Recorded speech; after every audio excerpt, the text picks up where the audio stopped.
now we are in my great aunt's home, which is to say this is the home of my grandfather's sister. It's also the home that my grandparents owned together. My grandparents' generation was a part of the Great Migration, that era when African Americans were leaving the South and coming to northern cities and western states en masse, looking for a better opportunity and a better life, and to escape the violent oppression of the American South.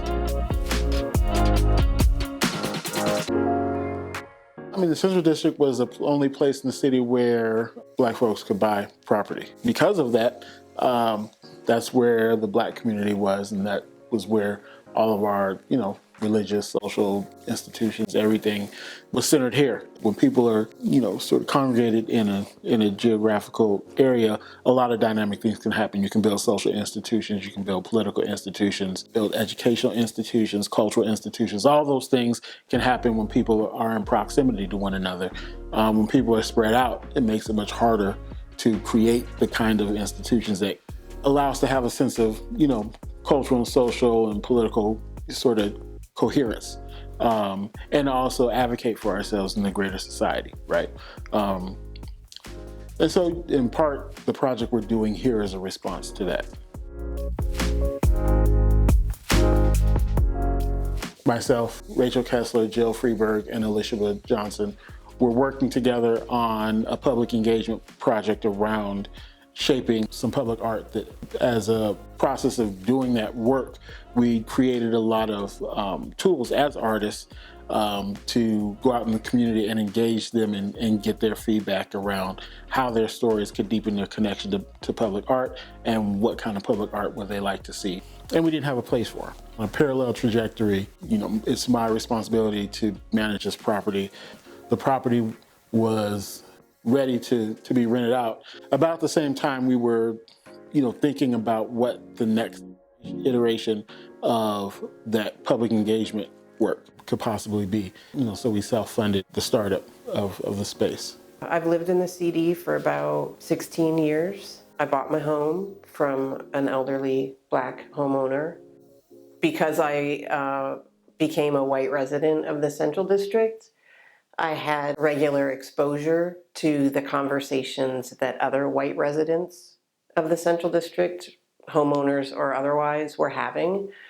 The narratives that I was hearing from other residents who didn't have a history in the neighborhood were really narratives of erasure that really disregard and erase decades of innovation and creativity and solidarity and all the other processes that made this neighborhood what it is, and frankly made this city what it is, and replace those narratives with there was nothing here, or now that we're here the neighborhood is better or safer. One of my motivators for really wanting to participate in this project in Wanawari was the degree to which people with roots in this neighborhood experience combinations of fear and isolation today, whether they've left the neighborhood or been able to stay in the neighborhood. That experience of suddenly feeling like an interloper or an outsider in the neighborhood that raised your entire family or generations of your family, and what it feels like to be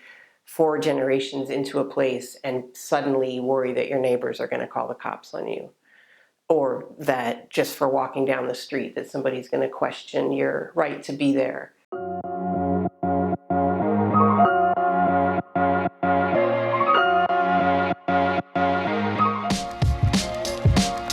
The neighborhood has been changing for the past almost 30 years. Definitely the past decade, things have accelerated the gentrification of the neighborhood. The neighborhood's gone from being almost 80% Black to less than 10% Black.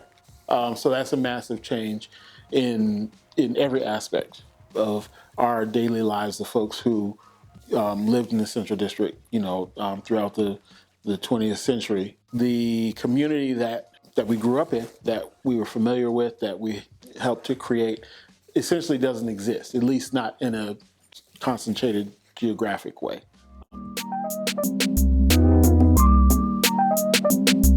Inye said that informal gatherings, and especially parties, historically were the settings where organizing happened in this neighborhood.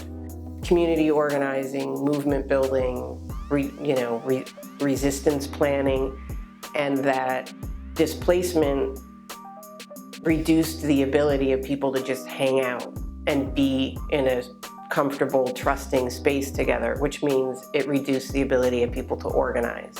So I think that if people are finding a space where they can be together and feel safe and feel trusting and have fun, and that's an ongoing possibility and opportunity, that's then opening space for people to organize and resist the processes that are displacing people or making them feel unsafe.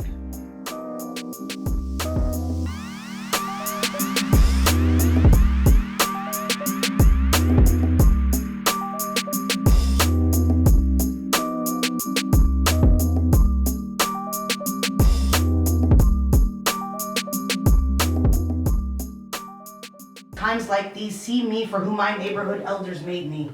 See me for the fire that I am, for the match, the kindling, and the blaze, but also see me for my ash in these trying times. The current state of affairs in our current political climate, in times like these, we have to remember, we will get through this. We always have. Yeah. Thank you so much for being here. Alchemy Coach, please make some noise.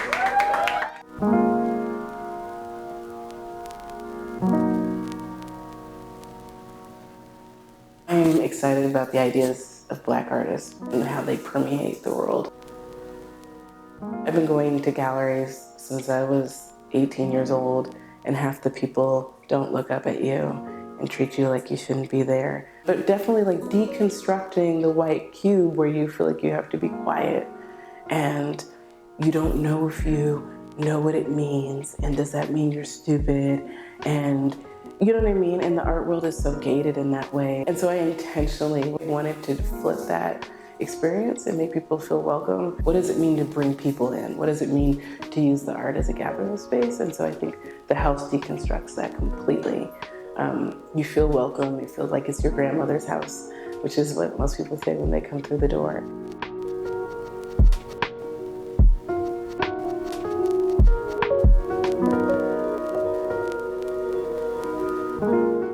Well, I think it's creating possibilities, partly in the art that like Elishaba's curating and that we're bringing through here, because it's art that is a lot of emerging artists who are contemporary and active and engaged in community in ways, and that the art is having a conversation with like pop culture and with the history of Black art, with the history of art. Also sort of pushing different boundaries, like experimenting with form, experimenting with different like thematic ideas. I find it like challenging and exciting, and it requires an active and engaged audience. So the work that we're doing here at Wanawari really is about the way that culture strategy really helps to focus, refine, and empower, our movement work. I mean, it's an art space, and we facilitate conversations in an exhibition format and in a performance format between Black artists.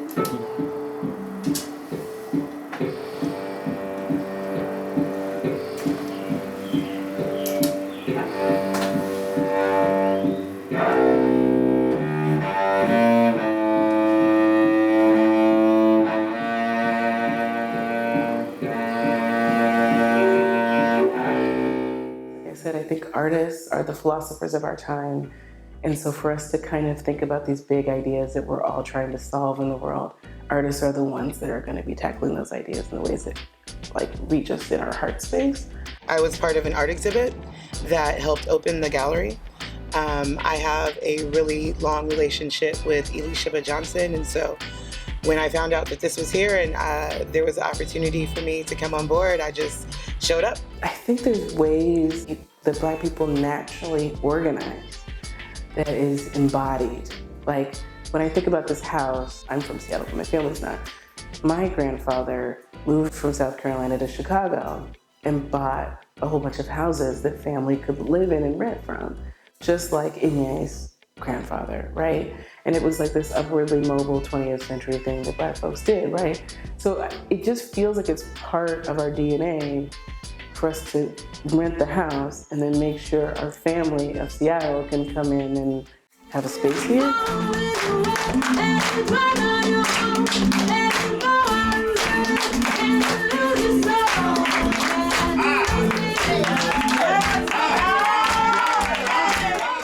I have a friend who lives right up the street still, and he calls, what they've done to the neighborhood, now at this point it's the entire city, but specifically to the city, he calls it terraforming.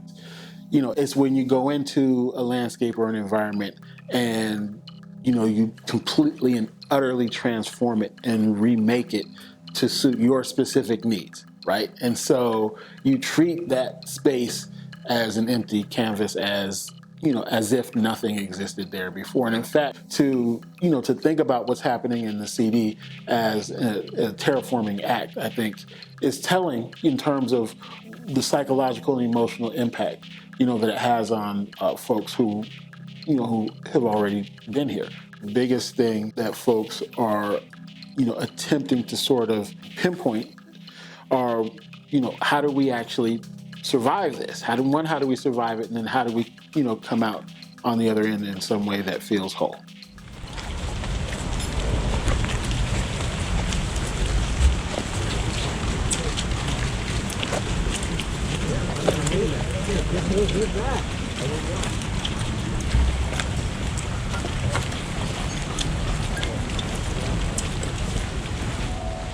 It's the biggest civil rights movement in history, and so things that even my parents didn't see moving, we're seeing moving, and people who I thought were apathetic are actually moving and getting wanting to be a part of the movement for Black lives. It's just right now we're at a culmination point. Something has to change, something has to shift. It's not like a business as usual moment. So here in Seattle, you've got, King County Equity Network, which is a burgeoning coalition, I'll say, of Black-led organizations that are increasingly aligned in their analysis of what our condition requires us to do, right, as a people. Everybody has their own work that they're doing, so, and then they're coming together on some clear points.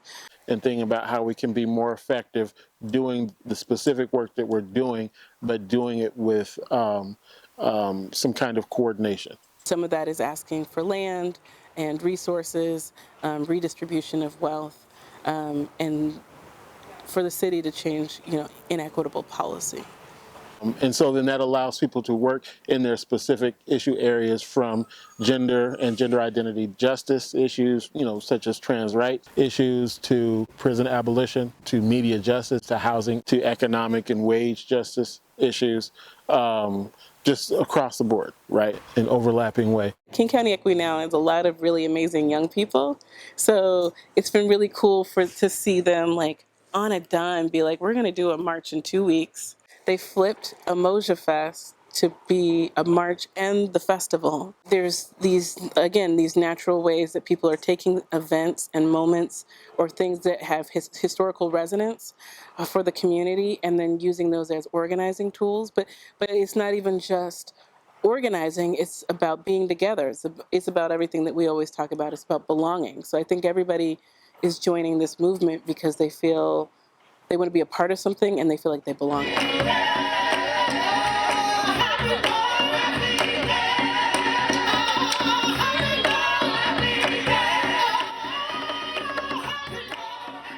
We have this piece upstairs right now by Elise Peterson. She's out of New York. I just love it. It's got Tupac talking about thug life and how it's like a mindset. It's just like that for little white kids and rich kids. They get to go to the military academy or ROTC, or they get to take all of this energy and put it into the armed forces. And for a young black male, young Puerto Rican or Hispanic person, we got to put this in the streets. That's where our energies go. That's the only place we have to put it. So then it transitions to her dancing in this field. Tupac's talking about liberation, and she talks about her own personal liberation. Police threaten our future with guns. Bullets kidnapping our days. Reverberated sounds in my brain. Only echoes from my pain. Real change come when you liberate everybody. We're talking about this moment about working for the liberation of Black people, right? So I think you can watch this 4-minute video and actually start seeing all these touch points and connections about what people are talking about. And you could see somebody at a pulpit talk about systemic racism, but to hear Tupac talk about it and you laugh a little bit, and then to hear her dancing in a field and being free, that is something people understand much more than anything else. What it means to at least dream about being free. We need imaginative responses, ways of imagining ourselves in the future, right? That have everything to do with us getting there on our own, in ways that make sense to us. I'm very hopeful for the future. I think at this moment I'm seeing a lot of creativity coming forth. I think that we have the opportunity to really come out of this strong as a creative community. So yeah, I think I'm hopeful. Art gives us the container to start contextualizing our experiences, our lived experiences, who we are, how we've been treated, how we want to be treated. I go around proselytizing the power of art. I believe that it actually changes and transforms us. Wanawari is everything that's good in the Black community. It's that porch experience. It's the intergenerational conversations. It's the exposure to art in a way that a lot of people don't get to see it. So Wanawari means home, and it really is home. A really good friend said, "I'm so sorry. You created this whole place around belonging and people can't gather." And I think that kind of encapsulates the sadness that we felt when we had to close. I believe it was March 18th or something like that. I mean, I think we took a moment to just grieve and just be at home and be what's happening in the world. But we know that we still want to meet our mission, right? Which there's the belonging piece, there's the art piece, and the organizing piece has always been happening. That never stopped. We pivoted to doing online programming. It's actually been really exciting because artists that I couldn't afford to fly out here, I've been able to hire, New York-based artists like Autumn Night and Ayana Evans, and we feel like we're a resource for all of that, right? For people who are organizing, people who want to see Black art and hear the voices of Black people and the ideas of Black people. So all of that, yeah. And we were doing the work before this happened, so it's also just an opportunity for people to highlight what we're doing, because, yeah, we were doing it before.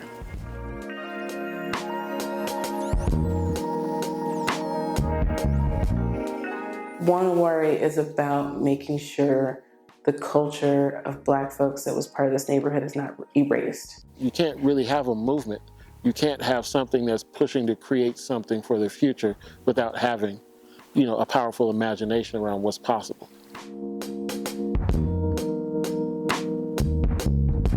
I think a part of our role is to one, ignite that imaginary process and to continue to nourish it, right? Keep it alive. Our presence here embodies that in a very active sense.